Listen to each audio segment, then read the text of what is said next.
सोचा है कि एक मंदिर जिसे 17 बार तोड़ा गया, लाखों बार लूटा गया, उसकी ईंट ईंट को मिटा देने की कोशिश की गई, फिर भी वह मंदिर आज भी खड़ा है। ये सिर्फ पत्थरों का ढांचा नहीं है, ये भारत की आत्मा है। ये सिर्फ एक इमारत नहीं, ये आस्था की सबसे ऊंची परिभाषा है। और वह मंदिर है सोमनाथ का महादेव।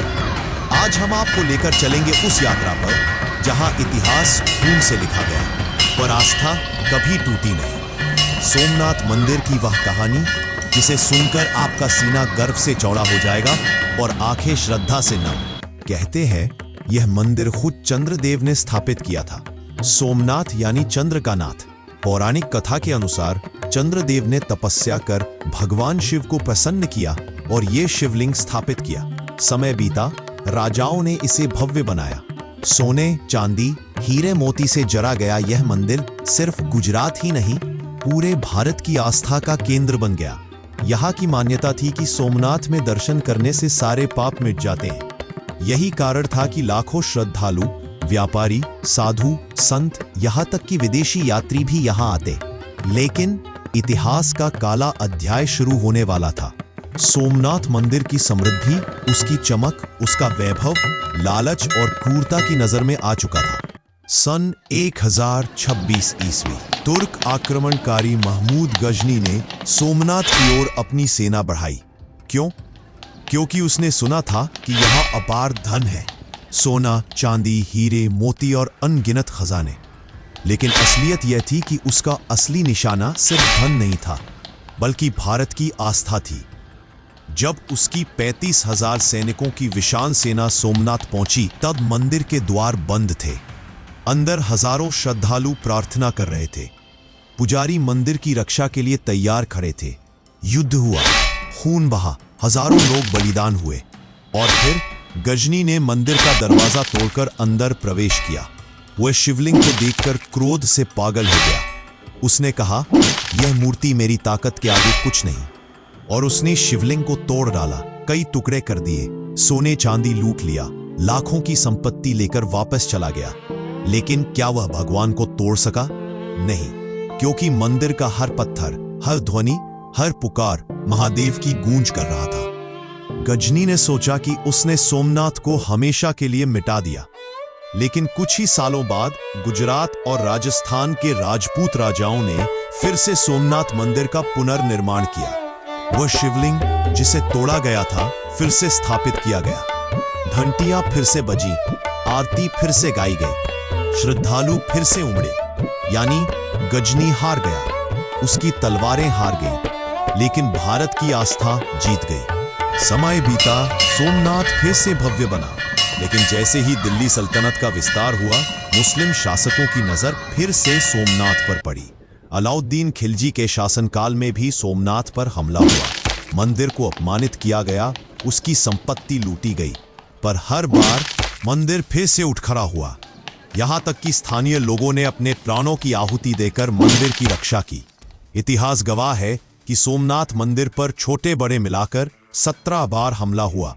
हर बार हमलावरों ने सोचा अब यह मंदिर नहीं बचेगा, लेकिन हर बार भारत की आस्था ने मंदिर को उठाकर खड़ा कर दिया। कभी गुजरात के राजाओं ने इसे बनाया, कभी मराठों ने इसे पुनर्निर्मित किया, कभी स्थानीय जनता ने अपने खून पसीने से इसे खड़ा किया।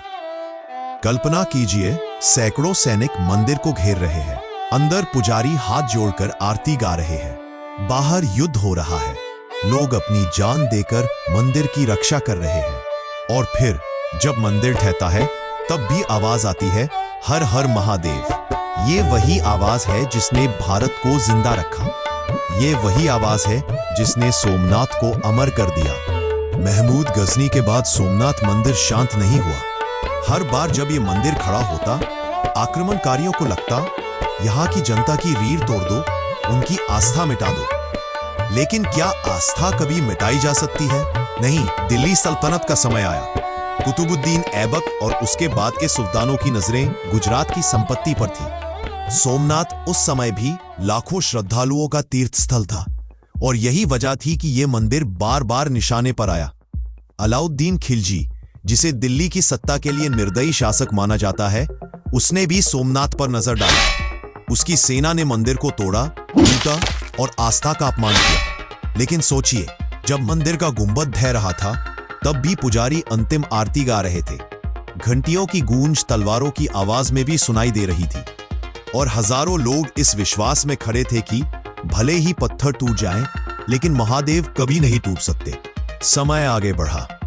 मोहम्मद बिन तुगलक और बाद में कई मुस्लिम शासकों ने सोमनाथ को कमजोर करने की कोशिश की, लेकिन सबसे बड़ा और निर्णायक हमला आया जब मुगल सम्राट औरंगजेब सत्ता में था। औरंगजेब का इरादा सिर्फ धन लूटना नहीं था, बल्कि हिंदू आस्था को पूरी तरह मिटाना था। उसने सोमनाथ मंदिर को तोड़ने का आदेश दिया। कई हिस्सों को ध्वस्त किया गया। मंदिर का कुछ भाग मस्जिद में बदलने की कोशिश हुई, लेकिन इतिहास गवाह है कि वह प्रयास कभी पूरी तरह सफल नहीं हो पाया, क्योंकि स्थानीय जनता बार बार मंदिर को खड़ा कर देती थी। अब सोचिए, इतनी बार जब मंदिर टूटा तो इसे खड़ा किसने किया? क्या सिर्फ राजा?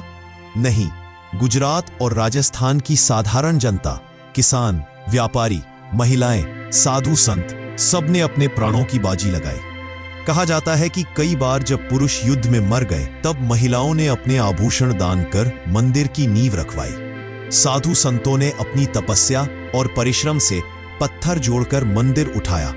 यह कोई साधारण निर्माण नहीं था, यह आस्था का सामूहिक बलिदान था। 17वीं शताब्दी के अंत में जब मुगल सत्ता कमजोर हुई, तब भारत में मराठा शक्ति का उदय हुआ। मराठा शासकों के लिए धर्म और आस्था की रक्षा सर्वोपरि थी। चिमाजी अपा, अहिल्याबाई होलकर और कई मराठा वीरों ने सोमनाथ के पुनर्निर्माण में योगदान दिया। अहिल्याबाई होलकर ने 1783 में सोमनाथ में भव्य मंदिर का निर्माण कराया। उनका यह वाक्य आज भी गूंजता है, मंदिर को तोड़ना आसान है, पर आस्था को मिटाना असंभव। उनकी देखरेख में मंदिर फिर से सोने चांदी से सजा, फिर से पूजा होने लगी, फिर से लाखों लोग दर्शन करने आने लगे। कल्पना कीजिए, समुद्र किनारे मंदिर खड़ा है, लहरें टकरा रही हैं, मंदिर में आरती हो रही है, सैकड़ों दीप जल रहे हैं, बाहर विदेशी आक्रमणकारी खड़े हैं, तलवारें खींचे हुए, लेकिन अंदर हर जुबान से सिर्फ एक ही आवाज उठ रही है, हर हर महादेव। यानी आस्था ने डर को हरा दिया, श्रद्धा ने मृत्यु को हरा दिया। 18वीं शताब्दी के बाद भारत अंग्रेजों की गुलामी में चला गया। ब्रिटिश सरकार ने भी सोमनाथ मंदिर की उपेक्षा की। उन्होंने सोचा, ये मंदिर तो अब सिर्फ खंडहर है, इसका कोई महत्व नहीं। लेकिन क्या खंडहर भी आस्था को रोक सकते हैं? नहीं। गुजरात के लोग चोरी छुपे मंदिर में पूजा करते रहे। समुद्र किनारे टूटे फूटे खंभों के बीच भी दीपक जलते रहे। यहां तक कि अंधकारमय ब्रिटिश राज में भी सोमनाथ की लौ कभी बुझी नहीं। फिर आया वह समय 1947, जब भारत आजाद हुआ, लेकिन सोमनाथ मंदिर अब भी खंडहर में पड़ा था। फिर सरदार वल्लभ भाई पटेल ने ऐलान किया, सोमनाथ को फिर से बनाया जाएगा। यह सिर्फ मंदिर नहीं, यह भारत की आस्था का प्रतीक है। गांधी जी ने भी इसे समर्थन दिया और आजादी के बाद सरकार ने सोमनाथ के पुनर्निर्माण का कार्य शुरू किया। साल था 1947। भारत ने आजादी पाई थी, लेकिन सदियों की गुलामी और हमलों ने इस देश को घावों से भर दिया था। समुद्र किनारे खड़े उस मंदिर को देखकर हर भारतीय का दिल रोता था। कभी सोने चांदी से जड़ा हुआ यह मंदिर अब टूटी दीवारों और ढहे हुए खंभों में बदल चुका था। इसी समय भारत के लौह पुरुष सरदार वल्लभ भाई पटेल ने संकल्प लिया, सोमनाथ को फिर से बनाया जाएगा। यह भारत की आत्मा है। पटेल ने सरकार से समर्थन लिया। देश भर के करोड़ों हिंदुओं ने अपने पैसे, अपने गहने, अपनी सेवाएं मंदिर को अर्पित की। फिर शुरू हुआ भव्य पुनर्निर्माण। दुनिया ने देखा कि जिस मंदिर को 17 बार गिराया गया, वह अब स्वतंत्र भारत की धड़कन के साथ फिर से खड़ा हो रहा है। यह सिर्फ पत्थरों का काम नहीं था, ये इतिहास की आत्मा का पुनर्जन्म था। सोमनाथ मंदिर का उद्घाटन 1951 में हुआ। उस समय भारत के पहले राष्ट्रपति डॉक्टर राजेंद्र प्रसाद स्वयं उद्घाटन करने आए।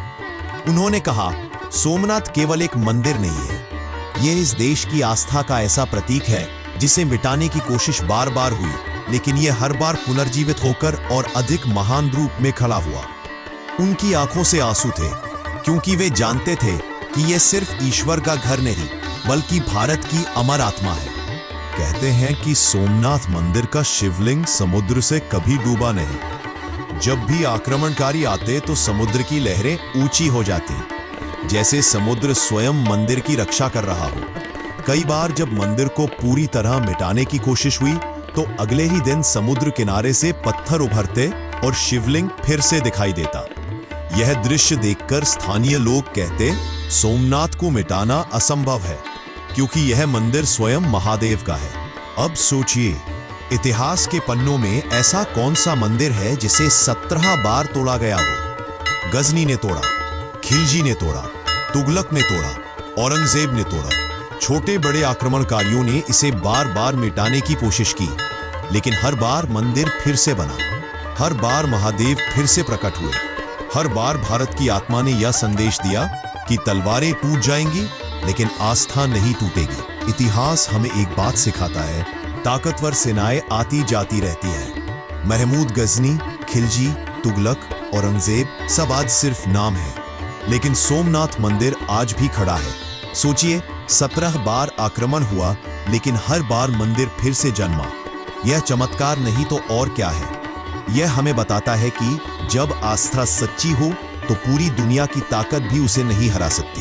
कल्पना कीजिए, सोमनाथ के विशाल मंदिर में हजारों दीप जल रहे हैं, श्रद्धालु झूम रहे हैं, घंटियों की गूंज समुद्र की लहरों में मिल रही है, और उसी मंदिर की दीवारें कह रही हैं, मैं टूटा, मैं गिरा, मैं लुटा, लेकिन मैं हर बार खड़ा हुआ, क्योंकि मैं सिर्फ मंदिर नहीं, मैं भारत की आत्मा हूं, मैं सोमनाथ हूं, अमर, अडिग और शाश्वत। आज जब आप सोमनाथ मंदिर के दर्शन करते हैं तो आप सिर्फ एक प्राचीन धरोहर नहीं देखते, बल्कि उस चमत्कार को देखते हैं जो 1000 साल से भी अधिक समय से जिंदा है।